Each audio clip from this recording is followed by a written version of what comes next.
वैदिक संस्कृति की तिथियों की सीरीज में आज जानेंगे सप्तमी तिथि के महत्व को। सप्तमी तिथि को भगवान सूर्य का प्राकट्य हुआ था। कथा के अनुसार जब सनातन ज्ञान शक्ति को किसी दूसरी शक्ति की इच्छा हुई तो उसके शरीर से एक प्रकाशमान तेज निकल पड़ा जो सूर्य कहलाया। सूर्य के तेज से तीनों लोकों में प्रकाश फैल गया। जब सूर्य आकाश में ऊपर उठकर सभी लोकों को प्रकाशित करने लगे तब उनका नाम भास्कर हुआ। जब चारों ओर प्रकाश फैला तो वे प्रभाकर से प्रसिद्ध हुए। दिवा और दिवस ये दोनों के अर्थ एक ही है। इनके द्वारा दिवस का निर्माण हुआ, अतः ये दिवाकर कहलाए। संपूर्ण संसार के आदि में ये विराजते थे, इसी कारण आदित्य कहलाए। सूर्य से ही इस विश्व का पालन और संहार होता है। अंधकार को दूर करना इनका स्वभाव है। यज्ञों में विष्णु के रूप से सूर्य के निमित्त हवन होता है।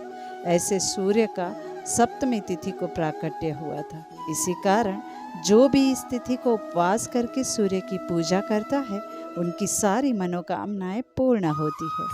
इसी प्रकार सप्तमी तिथि के आराध्य देव सूर्य के महत्व को हमने जाना।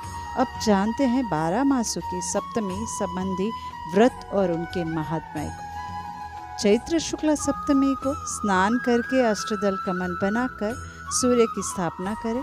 पूर्व दल में 2 देवताओं का, अग्निकोण के दल में गंधर्वों का, दक्षिण दल में 2 अप्सराओं का, नैऋत्य दल में 2 राक्षसों को स्थापित करें। पश्चिम दल में 2 महानागों की स्थापना करें। वायव्य दल में 2 यातुधानों का, उत्तर दल में 2 ऋषियों का और ईशान्य दल में 1 ग्रह को स्थापित करें। इन सब का पूजन करें और हवन करके सूर्य देव के लिए घी से 108 आहुति दे और पूर्णाहुति करके ब्राह्मणों को अपनी शक्ति अनुसार दान दक्षिणा दे। इस व्रत को करने से मनुष्य परम पद को प्राप्त होता है। वैशाख शुक्ला सप्तमी को गंगा व्रत नाम से किया जाता है, जिसमें गंगा जी का पूजन करना चाहिए। बाद में 100 घट दान करना चाहिए। इस व्रत को करने से गंगा जी 7 पीढ़ियों को स्वर्ग प्रदान करती है। इसी तिथि को कमल व्रत भी बताया गया है, जिसमें तिल से भरे हुए पात्र में कमल रखकर 2 वस्त्रों से ढककर उसका पूजन करें और सूर्यास्त के समय जल से भरे हुए घड़ के साथ वह कमल और 1 कपिला गाय ब्राह्मण को दान दे। इस दिन अखंड उपवास और दूसरे दिन भोजन करे। इस तिथि को निम्ब सप्तमी का व्रत भी बताया गया है, जिसे नीम पत्र व्रत कहा जाता है, जिसमें नीम के पत्तों से भगवान सूर्य की पूजा करने का विधान मिलता है। पूजन के बाद नीम का पत्ता खाए और मौन होकर भूमि पर शयन करे। इस दिन सर्करा सप्तमी का व्रत भी होता है, जो अश्वमेघ यज्ञ का फल देने वाला है, जो दुखों को नाश करके वंश परंपरा को बढ़ाने वाली है। इसमें शक्कर का दान, शक्कर खाना और खिलाने का विधान मिलता है।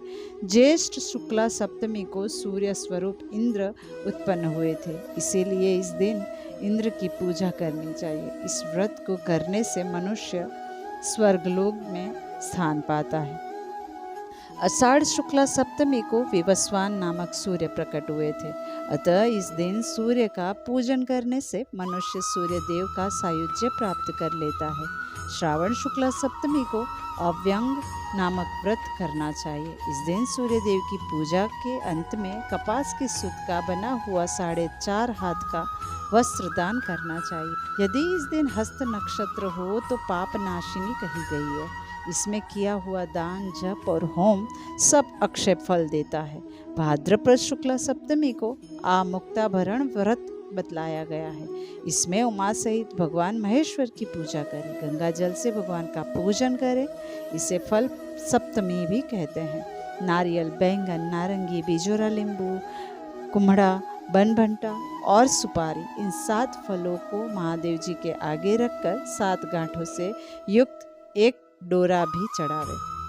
फिर उसे स्त्री के बाएं हाथ में बांध ले और पुरुष दाहिने हाथ में बांध ले। जब तक वर्ष पूरा ना हो जाए तब तक उसे धारण किए रहे। 7 ब्राह्मणों को खीर का भोजन करावे। इस प्रकार 7 वर्षों तक व्रत का पालन करें। आश्विन मास की शुक्ला सप्तमी को शुभ सप्तमी जानना चाहिए। इसमें कपिला गाय का पूजन करके दान और दक्षिणा दे। दूसरे दिन ब्राह्मणों को भोजन करावे। इस व्रत को करने से मनुष्य मोक्ष को प्राप्त कर लेता है। कार्तिक के शुक्ला सप्तमी को शाक सप्तमी नाम से जाना जाता है। इस दिन कमल सहित 7 शाक ब्राह्मणों को दान करें। दूसरे दिन ब्राह्मणों को भोजन कराकर दक्षिणा दे। मार्गशीर्ष शुक्ला सप्तमी को मित्र व्रत बताया गया है। भगवान विष्णु का जो दाहिना नेत्र है वही साकार होकर कश्यप के तेज और अदिति के गर्भ से मित्र नामधारी दिवाकर के रूप में प्रकट हुआ है। अतः इस तिथि में उन्हीं का पूजन करना चाहिए। पूजन करके 7 ब्राह्मणों को भोजन करावे और दक्षिणा दे। इस व्रत को करके मनुष्य सूर्य लोक में जाता है। पौष शुक्ला सप्तमी को अभय व्रत होता है। इस दिन उपवास करके सूर्य देव की पूजा करें। तत्पश्चात दूध मिश्रित अन्न से बंधा हुआ एक सेर मोदक ब्राह्मण को दान करके 7 ब्राह्मणों को भोजन करावे। यह व्रत अभय देने वाला माना गया है। कहीं पर इसे मार्तंड व्रत भी कहा जाता है। माघ मास की कृष्णा की सप्तमी को सर्वात्पी नामक व्रत होता है। इस दिन सूर्य देव की पूजा करके उपवास करें। दूसरे दिन 7 ब्राह्मणों को खीर का भोजन करावे। यह व्रत कामनाओं को देने वाला कहा गया है। माघ शुक्ला सप्तमी को अचला व्रत बताया गया है। यह त्रिलोचन जयंती है। इसे सर्वपाप हरिणी माना गया है। इसी को रथ सप्तमी भी कहते हैं, जो चक्रवर्ती पद प्रदान करने वाली है। इसमें सूर्य को दान करना चाहिए। ऐसा करने पर मनुष्य शंकर लोक में जाकर आनंद भोगता है। इसी को भास्कर सप्तमी भी कहा जाता है, जो करोड़ों सूर्य ग्रहणों के समान है। इसमें अरुणोदय के समय स्नान किया जाता है। आँख और बेर के 7-7 पत्ते सिर पर रखकर स्नान करना चाहिए। इससे 7 जन्मों का पाप नाश होता है। इसी सप्तमी को पुत्रदायक व्रत भी बताया गया है। स्वयं सूर्य ने कहा है, जो माघ शुक्ला सप्तमी को विधि पूर्वक मेरी पूजा करेगा, उस पर मैं अपने अंश से उसका पुत्र बनूंगा। इसीलिए इस दिन इंद्रिय संयम पूर्वक दिन रात उपवास करें और दूसरे दिन होम हवन करके ब्राह्मणों को दही भात दूध और खीर का भोजन करावे। फाल्गुन शुक्ला सप्तमी को अर्कपुट नामक व्रत का आचरण करें।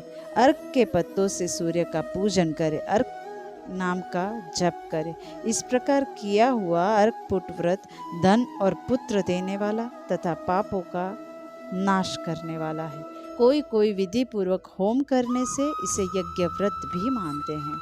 इस प्रकार से सब मासों की संपूर्ण सप्तमी तिथियों में भगवान सूर्य की आराधना समस्त कामनाओं को पूर्ण करने वाली बताई गई है।